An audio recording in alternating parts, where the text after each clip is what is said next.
মুখের রুচি নেই, কোনো কিছুই ভালো লাগছে না, তাহলেই তৈরি করে নিন ঝটপট এই দুটি ভীষণই মজার ভর্তা। তাহলে কিন্তু পেট ভরে নিমিষেই একদম ভাত খেতে পারবেন আর খুব সহজে তৈরি করে নিতে পারেন। আসসালামু আলাইকুম সুপ্রিয় দর্শক, কেমন আছেন সবাই? আশা করি সবাই অনেক ভালো আছেন এবং সুস্থ আছেন। আজকে আমি তৈরি করব ভীষণই মজার দুইটি ভর্তা। একটা হলো ধনিয়া পাতা, একটা হলো তেঁতুল দিয়ে টক মরিচ ভর্তা। এতটা মজা সেটা আপনার বাসায় তৈরি না করলে বুঝতেই পারবেন না।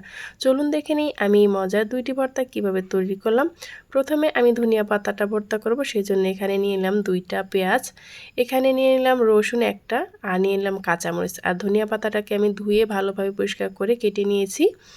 মরিচ ভর্তাটা করার জন্য এখানে নিয়ে নিচ্ছি লাল শুকনো মরিচ, সাথে নিয়ে নিলাম তেঁতুল, 2টা পেঁয়াজ আর একটা রসুন।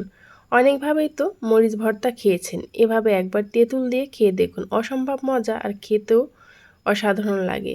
একবার তৈরি করে নর্মাল ফ্রিজে রেখে আপনি একদম মাস জুড়ে খেতে পারবেন, নষ্ট হবে না তেঁতুল দেওয়ার কারণে। এখন আমি এই রসুনটাকে ভালোভাবে ছেঁচে নিয়েছি। আর আমার এই ভর্তাটা খেতে ইচ্ছে করছে সাথে সাথেই, সেজন্য কিন্তু আমি শুকনো মরিচগুলো ভিজিয়ে নিইনি।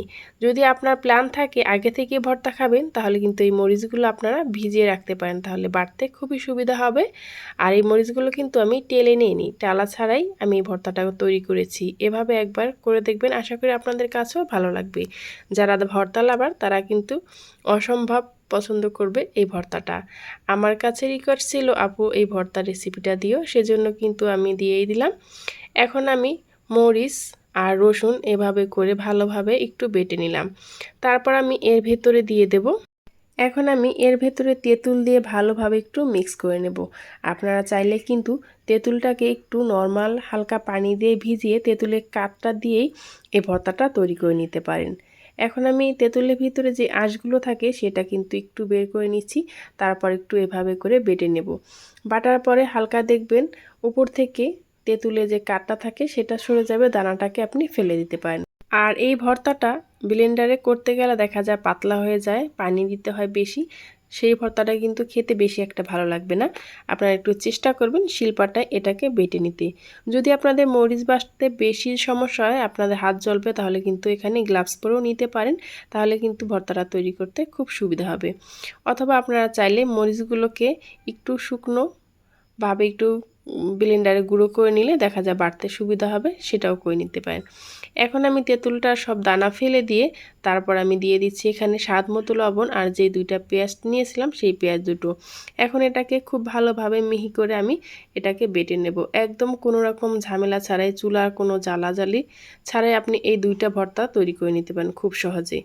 আর এই ভর্তা দুটো দিয়ে একদম পেট ভরে ভাত খেতে পারবেন। যদি আপনাদের মুখে রুচি না থাকে, অনেক দিন পর্যন্ত কোনো কিছুই খেতে মন চাচ্ছে না, এরকম 2টা ভর্তা থাকলে খুব সহজে আপনি পেট ভরে ভাত খেয়ে নিতে পারেন।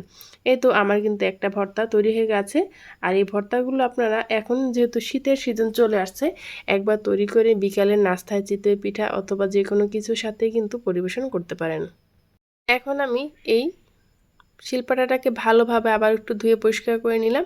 তারপর আমি তৈরি করে নেব ধনিয়া পাতাটাকে। এই ধনিয়া পাতাটাকে একটু ভালোভাবে ধুয়ে পানি ঝরিয়ে নিতে হবে, যেহেতু আমি কাঁচা ধনিয়া পাতা ভর্তা করব সেই জন্য। ধনিয়া পাতাটা যদি পানি থাকে তাহলে কিন্তু অনেকটা পাতলা হয়ে যাবে। যদি ধনিয়া পাতাটা আগে ধুয়ে কেটে ঝরিয়ে রাখেন তাহলে কিন্তু পানিটা খুব সহজেই ঝরে যাবে, ভর্তাটা বেশি একটা পাতলা হবে না। এখন আমি এখানে ভর্তার জন্য আমি কাঁচামরিচ নিয়েছি, দেখতে পাচ্ছেন। আপনারা চাইলে শুকনো মরিচও টেলে নিতে পারেন। যেহেতু আমি বলেছি এই ভর্তাগুলো তৈরি করব কোনো রকম চুলার জাল ছাড়াই খুব সহজে, আর খেতেও হবে অসম্ভব মজা, সেজন্য আমি এখানে কাঁচামরিচ, কাঁচা পেঁয়াজ, কাঁচা রসুন আর ধনিয়া পাতাটাকে ভালোভাবে ছোট ছোট করে কেটে নিয়েছি। অবশ্যই ধনিয়া পাতাটা খুব ছোট ছোট করে কেটে নেবেন, তাহলে কিন্তু বাটার পরও আঁশ হবে না।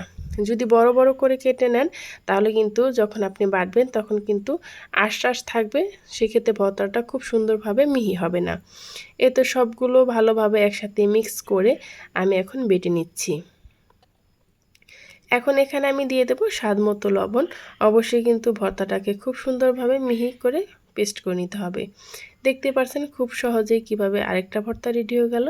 আর যারা ভর্তা পছন্দ করে এরকম ভর্তা যদি পায় তাহলে তার কোনো কথাই নেই। এখন আমি দিয়ে দিচ্ছি স্বাদ মতো লবণ, দিয়ে ভালোভাবে এটাকে মিক্স করে নিচ্ছি। আর গরম গরম ভাতের সাথে অসাধারণ লাগবে খেতে। আমার মতো যারা ভর্তা পছন্দ করে, আমি কিন্তু বিরিয়ানির সাথেও ভর্তা পছন্দ করি। আমার মতো কে কে আছে যে বিরিয়ানির মধ্যেও ভর্তা খায়? যদি খেয়ে থাকো আপুরা অবশ্যই কমেন্ট করো। এই তো আমি ভর্তাটাকে একটা বাটিতে সার্ভ করে নিচ্ছি। এখন আমি এটাকে গরম ভাতের সাথে পরিবেশন করব।